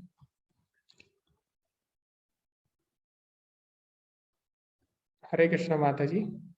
हरे कृष्णा प्रभु जी। जी माता जी। मेरा कोई क्वेश्चन तो ज्यादा नहीं, क्वेश्चन तो ना कहते हैं ना, जब हम सुन रहे हैं ना तो हमको अपने आप ही मिल रहे हैं सभी। ओके, जी जी जी। हाँ, आपसे बस कहते हैं ना कृष्णा हरे कृष्णा बोलना था, बात करने को मन कर रहा था, तो मैंने कहा चल थोड़ा सा बात करते हैं। एक जी जी। प्रभु जी, एक मेरा क्वेश्चन था, मेरे को ज्यादा तो नहीं पता, जो जगन्नाथ जी में लिखा है एकादशी को उल्टा करके लटकाया हुआ है, वो क्या है? कहाँ पे माता जी? जगन्नाथ में जगन्नाथ जी में उल्टा करके? माता जी मेरे को इसके बारे में एकादशी को जैसे कहते हैं ना, उल्टे का मतलब ऐसे करके कहते हैं, लटकाया हुआ है। क्या लटका है माता जी? पता नहीं, मैं पूछता एकादशी हूँ एकादशी को किसी को, अगर इसकी जानकारी है आप लोग बता सकते हैं। मेरे को इसकी जानकारी नहीं है। आप लोग अच्छा प्रभु हैंड जी, रेस कर हाँ सकते मैंने हैं। भी कहते हैं ना पहली बार ही किसी से सुना, तो मैंने कहा मेरे को तो आपने खुद पता, इसलिए मैंने प्रभु जी आपके जी जी पास ये क्वेश्चन रखा है। जी माता जी, इसका ज्ञान नहीं है मेरे को। ओके। हाँ जी, हरे कृष्णा प्रभु जी, हरे हरे कृष्णा। कृष्ण माता जी। ओके, शायद कोई भक्त हमें बता दे। हाँ मधुलिका जी, माता जी, जरूर आपको पता है? हाँ हरे कृष्ण प्रभु जी। जी, आपको माता पता है जी इसके हरे बारे में? कृष्ण। हाँ जगन्नाथ धाम पुरी के हैं हम ना। हाँ हाँ और हाँ। यहाँ वो जगन्नाथ जी के मंदिर के अंदर में एकादशी के एक कॉर्नर में एकादशी जी का वो स्थापना किए हुए हैं। तो जिन जिन लोगों ने एकादशी करते हैं, एकादशी के दिन वहां जाकर व्रत करते हैं। और जब जगन्नाथ श्रेष्ठ है तो एकादशी उनका भी भक्त है ना। तो तब क्या होता है, तो वहां जाके एकादशी तोड़ने के लिए एकादशी को उल्टा करके रखे, मतलब ऐसे है नहीं, एक्चुअली बोलने में ऐसा है। पर जो भी एकादशी करते हैं और एकादशी नहीं कर पाते हैं, सब जाके उनके शरण में आने से, मतलब जगन्नाथ जी के शरण में आने से, वो एकादशी का जो पाप लगते हैं ना करने से या कुछ इधर उधर करने से, वही जाके क्षय होती है।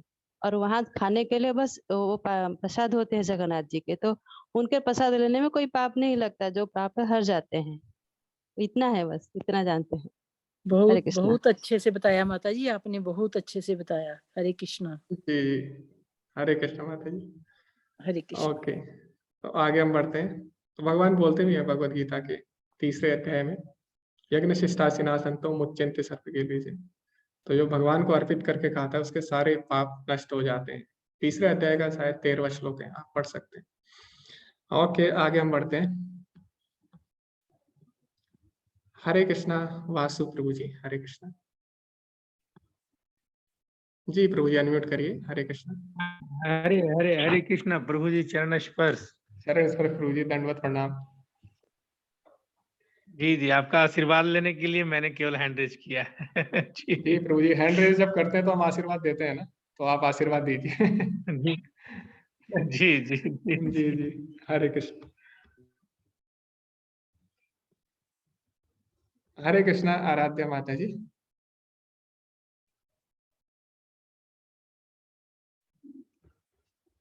आप अनम्यूट करिए। हरे कृष्णा। जी जी जी माता जी। हरे कृष्ण प्रभु जी। जी माता जी, हरे कृष्णा। प्रभु जी, वो एकादशी माता के बारे में बात कर रहे थे ना, उसके बारे में मुझे पता है। ओके, आप कुछ बताना चाहते हैं उसके बारे में? हाँ, इसके बारे में एक कथा है जो मैंने सुन रखी है कि एक बार एकादशी के दिन प्रसाद पारण के समय वहां पर प्रसाद पाने ब्रह्मा जी पहुंचे, तो वो बहुत देर से पहुंचे। तो उन्होंने जो झूठन बची हुई थी पत्तलों में से उठा के खाने लगे।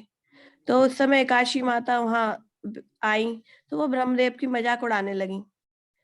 तो ब्रह्मदेव जो, क्योंकि प्रभु की भक्ति में वो प्रसाद पत्तलों में से भी उठाकर झूठन में से भी खा रहे थे, तो उन्हें भगवान ने इस बात का दंड दिया कि इसलिए उन्होंने उन्हें उल्टा टांग दिया। इसलिए कहा जाता है काशी माता वहां पर उल्टी है, कि इसलिए वहां एकादशी के दिन चावल भी खाएंगे तो भी किसी को कोई इस बात का दंड नहीं रहेगा, इस बात का कोई पाप नहीं मिलेगा।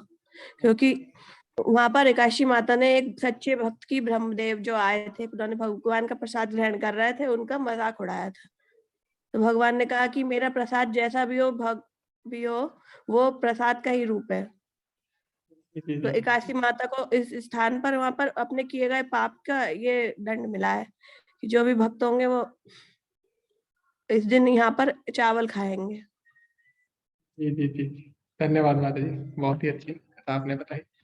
हाँ, वैसे भी अरे जगन्नाथ क्षेत्र में कोई व्रत नहीं रखता, क्योंकि वहां पे भगवान खाते रहते हैं जगन्नाथपुरी में, है ना। भगवान को सुंदर सुंदर भोग लगते हैं, तो वहां पे कोई भी व्रत नहीं रखता। ओके, आगे हम बढ़ते हैं। शकुंतला माता जी, एक बार हम चैट में भी पढ़ लेते हैं, लोगों ने, सबने, भक्तों ने प्रश्न किए हैं।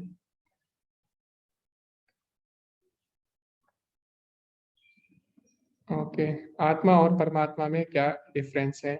बहुत सारे डिफरेंस है आत्मा परमात्मा में। तो आत्मा कर्मों से प्रभावित होती है, ठीक है, भगवान बताते हैं। और भगवान ये बताते हैं कि न मे कर्माणि लिम्पन्ति न मे कर्म फला स्पृहा। तो जो परमात्मा है वो कर्म फल से प्रभावित नहीं होता, तो एक माया के अधीन हो जाता है और एक माया का स्वामी है, एक एक मायाधीश है, ठीक है, और एक माया का दास है। तो ये भी अंतर है। और दूसरा, भगवान ने क्या बताया, अहम सर्वस्य प्रभु, ठीक है, भगवान से सब सृष्टि होती है, आत्मा से नहीं होती है। आत्मा भगवान का अंश है, ठीक है। मम वंश जीव लोके जीव भूता सनातना। तो भगवान बोलते हैं जो जीवात्माएं हैं वो मेरी अंश है, सनातन अंश, सनातन रूप से, ठीक है। तो बहुत सारे अंतर हैं। और आत्मा अपना शरीर नहीं चुन सकती, अपने माता पिता नहीं चुन सकती, ठीक है, और अपने शरीर नहीं चुन सकती, अपना माता पिता नहीं चुन सकती, अपना समय नहीं चुन सकती, है ना, जब प्रकट होती है। लेकिन भगवान के साथ ऐसा नहीं है, भगवान स्वयं अपने माता पिता, अपना समय, सब चीज चुन सकते हैं, ठीक। बहुत सारे अंतर हैं आत्मा और परमात्मा में। आत्मा सर्वव्यापी नहीं है, आत्मा केवल अपने शरीर को जान सकती है। लेकिन परमात्मा क्या है, परमात्मा सर्वव्यापी है, सब चीज के बारे में पता है। तो इसलिए, ठीक है, बहुत सारे अंतर हो जाते हैं। लेकिन दोनों में समानता भी है, ऐसा नहीं है। जैसे एक बेटा होता है, एक पिता होता है, दोनों अलग होते हैं ना, लेकिन दोनों में समानता भी होती है। कुछ पिता के गुण बेटे में भी रहते हैं, ठीक है। तो इसी प्रकार भगवान क्या है, सच्चिदानंद है, और आत्मा भी सच्चिदानंद है। तो दोनों में कुछ समानता भी है और भिन्नता भी है, अचिंत्य भेदा भेद जिसको बोलते हैं। ओके, आगे हम बढ़ेंगे फिर। ये तो फिलोसफी का पार्ट हो गया, सिद्धांत। हरे कृष्णा हाँ, सॉरी, शकुंतला माता जी का हैंड रेस था।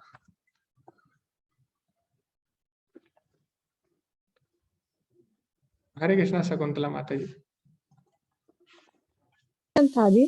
जी जी जी मैं 70+ हूँ जी प्रभु जी। माता जी। मैं एकादशी का व्रत तो रखती हूँ, लेकिन मैं भूखी ज्यादा देर नहीं रह सकती, इसलिए मैं फलोहार या बीच में जो कट्टू आटा बोलते हैं ना, उसका फलोहार ले लेती हूँ। जी तो जी फिर जी क्या मेरा एकादशी का व्रत माना जाएगा? जी जी जी जी माता जी, हमें अपनी क्षमता के अनुसार एकादशी व्रत रखना चाहिए। कई लोग निर्जला रखते हैं और अपने अपनी क्षमता के अनुसार रखते हैं। तो उपवास का मतलब होता है भगवान के निकट वास करना। तो हम भगवान के निकट कैसे वास कर सकते हैं? हम भगवान का कीर्तन कर सकते हैं उस दिन, और भगवान का अधिक से अधिक जप कर सकते हैं। तो वास्तव में वही उपवास है। तो जब हम भगवान का कीर्तन करते हैं, भगवान का उपवास करते हैं, तो स्वाभाविक रूप से ही हमारी खाने की तरफ कम रुचि हो जाती है। मतलब ये हमें जबरदस्ती नहीं करना पड़ता, फिर ये अपने आप ही हो जाता है। तो इसीलिए उपवास के दिन ऐसा किया जाता था, ताकि हम भगवान के बारे में और ज्यादा उस दिन सुन सके, और ज्यादा कीर्तन कर सकें, और स्वाभाविक रूप से ही हमारी रुचि उस दिन खाने में थोड़ा कम रहे। तो उपवास का यही वास्तविक अर्थ है। हाँ, बस यही कोशिश होती है कि उस दिन अनाज ना खाया जाए। जी जी जी, बहुत अच्छी बात है। आप अभी भी कर रहे हैं तो उसमें बहुत बड़ी बात है। थैंक यू प्रभु जी जी, माता जी, थैंक हरे यू। कृष्ण। जय श्री कृष्णा, हरे कृष्णा। हरे कृष्णा माता जी। तो भगवान की जो भक्ति होती है उसमें कोई भी पास फेल नहीं होता। ठीक है। तो भगवान केवल हमारा प्रयास देखते हैं। जैसे कि जटायु है, अब जटायु ने सीता माता को बचाने का प्रयास किया। तो कोई बोल सकता है बाहर से कि जटायु फेल हो गए, लेकिन क्या जटायु फेल हुआ? नहीं हुआ ना। जटायु तो पास हो गया, उसकी मुक्ति होगी, भगवान ने उसको अपने धाम भेज दिया। तो भगवान की भक्ति में कोई भी पास फेल नहीं होता। हमें जितना प्रयास हो सके उतना करना चाहिए। ठीक है, अपनी अपनी क्षमता के अनुसार। तो जैसे गिलहरी है, वो भी भगवान की मदद करती है फूल बनाने में, और हनुमान जी है, वो भी कर रहे हैं अपनी अपनी क्षमता के अनुसार। सबको करना चाहिए। हरे कृष्णा सरोज माता जी।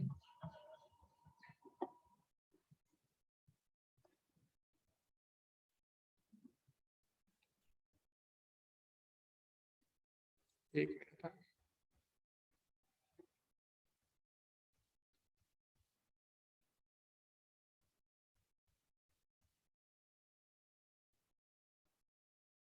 हरे कृष्णा सरोज माता जी, आप अनम्यूट करिए। हरे कृष्णा।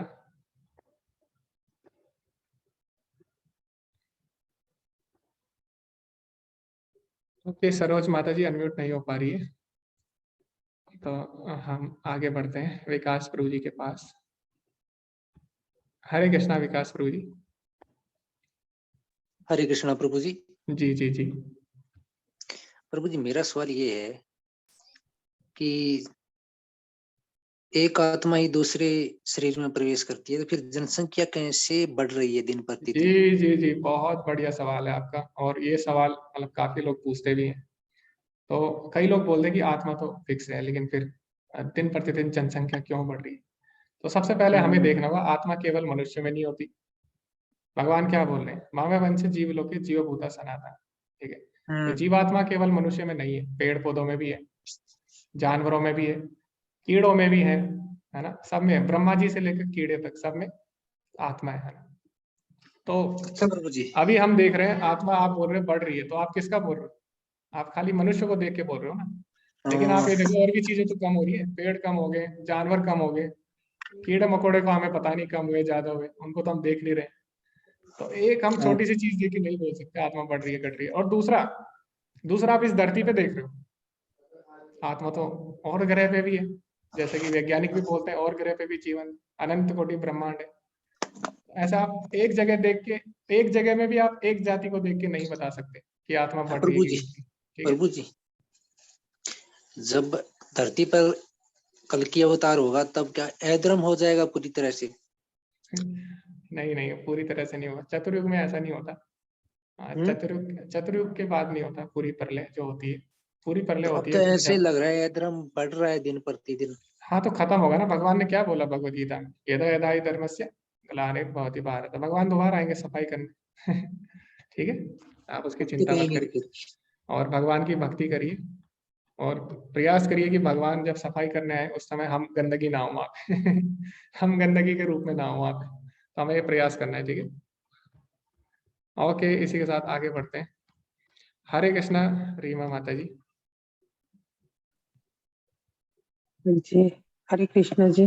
जी जी हाँ, माता जी। हाँ, मैं ये पूछना चाह रही थी प्रभु जी कि जैसे कई बार हम ऐसी जगह पे होते हैं कि हमारे हाथ में माला नहीं होती, कहीं पर भी बैठे हैं, कहीं हम चले गए, बाई चांस माला घर पे छूट गई, तो हम उसका जाप कर रहे हैं अगर अपनी उंगलियों पे गिन के, तो सब सही रहता है, माना जाता जी है? जी जी जी माता जी, आप उंगली पे कर सकते हैं, ऐसे कोई कर दिक्कत नहीं। सकते हैं।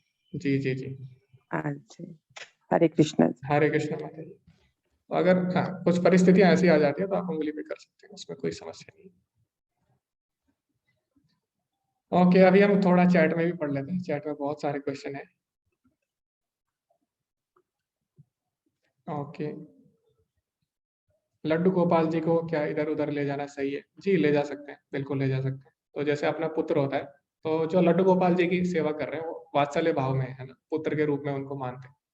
तो अपने बेटे को घर पे कोई नहीं छोड़ना चाहता है, हर कोई अपने छोटे बच्चे को ले जाता है अपने साथ। तो वो वात्सल्य रूप में जुड़े हैं तो ले जा सकते हैं, उसमें कोई गलत नहीं है। ओके, भगवान का भोग कैसा लगाना है? ठीक है, मैं उसके लिए भेज दूंगा वीडियो, जो भी है, ठीक है।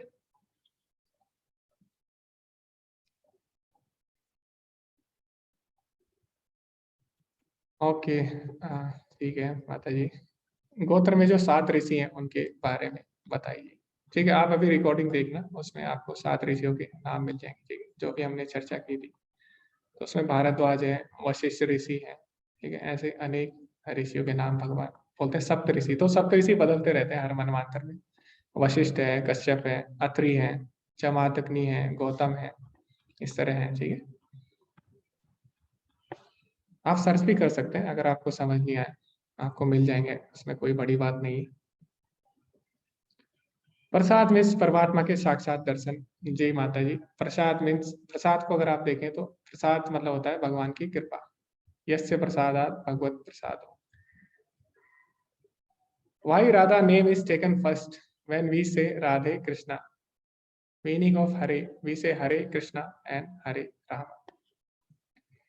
ओके, तो कई लोग क्या होता है, अगर राम का नाम आगे आ जाए तो वो सोचते हैं कि पहले राम का, पहले पुरुष का नाम क्यों आया। और कई लोग हैं कि अगर फिर राधा का नाम आ जाए तो वो बोलते हैं राधा का नाम क्यों है। और इस तरह हमें मतलब इस तरह चलता रहेगा, ठीक है। किसी का भी नाम आया लोग क्वेश्चन करेंगे, ठीक है। तो राधा रानी का नाम आया तो अच्छा है, क्योंकि भगवान, दोनों में अंतर नहीं है, दोनों में अंतर नहीं है। राधा कृष्ण सीताराम किसी में अंतर नहीं है, ठीक है, दोनों एक ही है। एक भगवान है, एक भगवान की शक्ति है। तो जो शक्ति रूप है उसमें भगवान की सेवा कर रही है राधा रानी, है ना। तो इसीलिए भगवान के भक्त का नाम पहले आता है तो भगवान और ज्यादा खुश हो जाते हैं, ठीक है। ओके, तो उसके बाद बोले हरे के क्या अर्थ है। तो हरे के बहुत सारे अर्थ हैं। तो कई लोग हरे कृष्ण महामंत्र को बोलते हैं। हरे मतलब हरि है, और राम मतलब राम है, कृष्ण मतलब कृष्ण है। और जो हमारे आचार्य हैं गौड़ीय वैष्णव, तो उन्होंने इसका और एक्सप्लेनेशन भी दिया है, ठीक है, और इस पर चर्चा की है। और संस्कृत व्याकरण से उन्होंने सिद्ध भी किया है कि जो यहाँ पे हरे शब्द है वो राधा रानी को संबोधित करता है, और कृष्ण शब्द है वो कृष्ण को, और राम शब्द बलराम को संबोधित करता है। तो इस तरह आचार्य ने इसकी व्याख्या भी दी है। उसको अगर आपको विस्तार से पढ़ना है तो आप वो भी पढ़ सकते हैं, ठीक है। लेकिन आप दोनों भाव से कर सकते हैं, आप जिस भाव से करना चाहते हैं उसको, ठीक है। सारे ही भगवान के नाम है। माला करते समय माला को नाभि से नीचे रख सकते हैं। अगर आप खड़े होकर कर रहे हो तो रख सकते हैं, अगर आप बैठ के कर रहे हो नाभि से नीचे रखेंगे तो नीचे टच हो सकता है ना आपके पैर पे, तो उस समय आप ऊपर रख सकते हैं। ओके, माता जी बोल रही है उनका माइक ऑन नहीं हो रहा। ठीक है माता जी, आप चैट में लिख सकते हैं, कोई दिक्कत नहीं। निताई शब्द का अर्थ क्या है? तो निताई नित्यानंद प्रभु को बोलते थे, है ना। तो घर के नाम जैसे होते हैं, तो नित्यानंद प्रभु को निताई बोला जाता था घर। इस नाम निताई क्यों बोला इसका मेरे को जानकारी नहीं है, ठीक है। जैसे जो चैतन्य महाप्रभु है उनको निमाई बोला जाता था, तो निमाई इसलिए बोला जाता था वो नीम के पेड़ के नीचे पैदा हुए थे। निताई का मेरे को नहीं पता। 33 करोड़ देवी देवता के बारे में बताइए। तो बहुत सारी चीजें हैं चर्चा करने के लिए, तो मैं आपसे अनुरोध करता हूँ कि आप जो भगवत गीता से संबंधित हो उसी के बारे में पूछें क्योंकि ऐसे तो फिर जिनको मान लो इस चैप्टर में डाउट है, वो लोग अपने डाउट नहीं पूछ पाएंगे ना, फिर हम इधर उधर की चीज अगर उस पर चर्चा करेंगे तो हमारा समय उसमें चले जाएगा, और जो मुख्य हमारा चर्चा का विषय अभी भगवत गीता है वहां से हम भटक जाएंगे। ठीक है,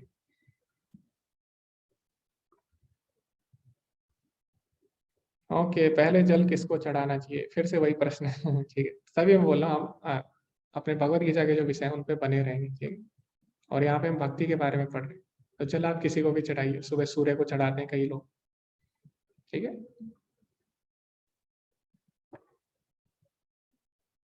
माला जप का क्या तरीका होता है वो मैंने तीसरे अध्याय में बताया था, आप उसके रिकॉर्डिंग देख सकते हैं यूट्यूब पे, मैं भेज दूंगा आपको रिकॉर्डिंग, उसमें हमने विस्तार से समझाया था। तो तरीका क्या है कि आप माला लीजिए और सबसे पहले जो भगवान है और उनके पार्षद है उनको हम प्रणाम करते हैं। जय श्री कृष्ण चैतन्य प्रभु नित्यानंद श्री अद्वैत गदाधर श्रीवासादि गौर भक्त वृंदा, ये पंचतत्व मंत्र है, आप सर्च कर सकते हैं। और सबसे पहले पंचतत्व मंत्र करते हैं, उसके बाद फिर हम हरे कृष्ण महामंत्र का जप करते हैं 108 बार। 108 मोती होते हैं किसी भी माला में, जप माला में, और हर मोती पे हम भगवान का नाम लेते हैं 108 बार। ठीक है, तो वो आपको करना है। उसके बाद आगे हम पढ़ते हैं चैट में। पत्र का मतलब क्या होता है? पत्र का मतलब होता है पत्ता, ठीक है, संस्कृत में, और पत्र का मतलब एक और होता है लेटर। तो अब क्वेश्चन याद है लेटर को पत्र क्यों बोला गया? क्योंकि पहले पत्तों पे ही लिखा करते थे, तो इसीलिए। ठीक है, ओके, भागवतम कोर्स कब स्टार्ट होगा? भागवतम तो चलता रहता है मंदिर पे, मैं आपको लिंक भेज दूंगा ग्रुप में। भागवतम हमेशा चलता रहता है, आप कभी भी ज्वाइन कर सकते हैं उसको। तो भागवतम जरूरी है हर मंदिर में, इस्कॉन के डेली चलता है। अब क्या है ना, भागवतम बहुत बड़ा है, उसमें 18,000 श्लोक है, तो ऐसा नहीं है शुरू से करेंगे वो, तो शुरू से जब करेंगे उसमें बहुत समय लग जाएगा, इसीलिए आप जहां से भी स्टार्ट हो रहा है वहीं पे आप ज्वाइन कर लीजिए, और फिर जब वो दोबारा शुरू से होगा फिर आप वहां से भी कर लेंगे, ऐसा आप कर सकते हैं। ओके, अब हम जिनके हैंड रेज हैं उनसे क्वेश्चन पूछते हैं। हरे कृष्णा निरंकारी प्रभु जी, हरे कृष्णा।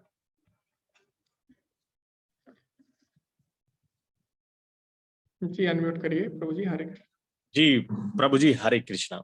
जी जी जी प्रभु जी, जैसे मेरा प्रश्न था कि वर्तमान परिदृश्य में क्या ह्यूमन बॉडी को जब रिलीज होती है, आपकी एनर्जी बॉडी से आत्मा रिलीज होती है, तभी प्रभु के दर्शन होते हैं कि नहीं? जरूरी आप बॉडी के साथ भी प्रभु के दर्शन कर सकते हैं, जैसा कि अर्जुन ने किया था? क्यों नहीं कर सकते? अर्जुन ने किया, हनुमान जी ने किया, सुग्रीव ने किया, यशोदा माता कर रही है, हर कोई कर सकता है। ठीक है, भगवान को देखने के लिए मरने की जरूरत नहीं है।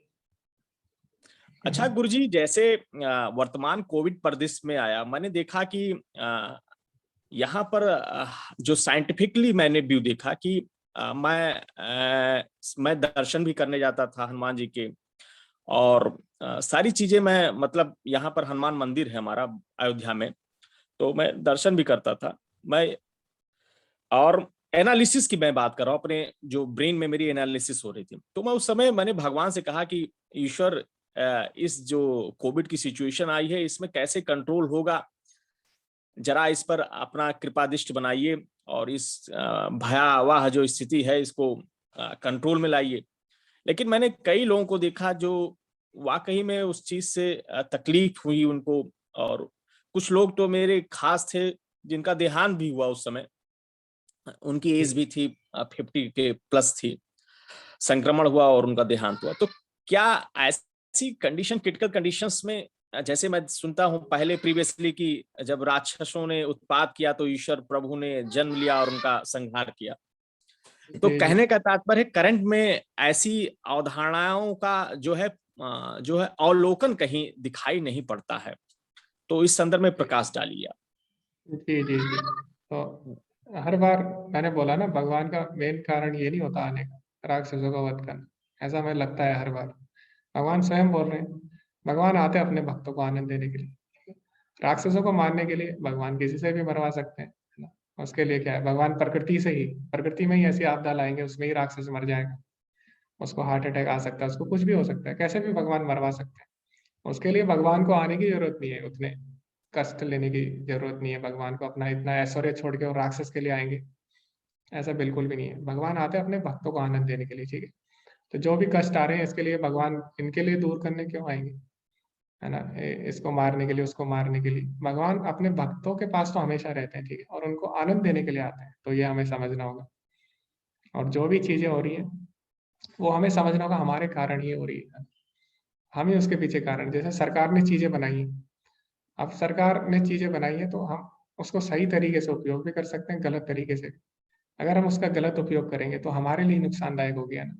अगर आप ट्रैफिक के रूल है उसको फॉलो नहीं करोगे तो क्या होगा, आपका चालान कटेगा।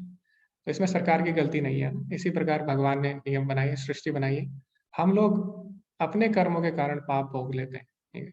भगवान तो बल्कि हमारी सहायता करने के लिए आते हैं, भगवान हमें ज्ञान देते हैं भगवत गीता का और अपने भक्तों को भेजते हैं, तो हमें वो सीख के। और भगवान स्वयं बोल रहे हैं ना, कल भगवान ने क्या बोला, दुखालय शाश्वतम। तो ये जो संसार है दुखों का घर है, तो भले ही हमें लग रहा है ऐसा कुछ समय के लिए, तो यहाँ पे जो खुशी भी है भगवान क्या बोल रहे हो, अशाश्वतम, क्षणिक है। तो ये बात हमें समझनी होगी और यही वास्तव में सच्चाई है। हरे कृष्णा सरोज माता जी।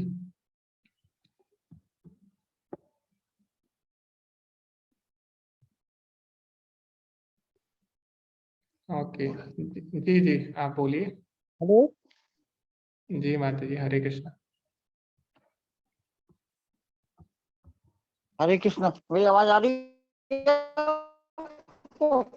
जी माता जी आपकी आवाज ब्रेक हो रही है, थोड़ा नेटवर्क कम आ रहा है शायद। आप चैट में लिख दीजिए माता जी, मैं चैट में पढ़ लूंगा, ठीक है। शायद आपका नेटवर्क सही नहीं है।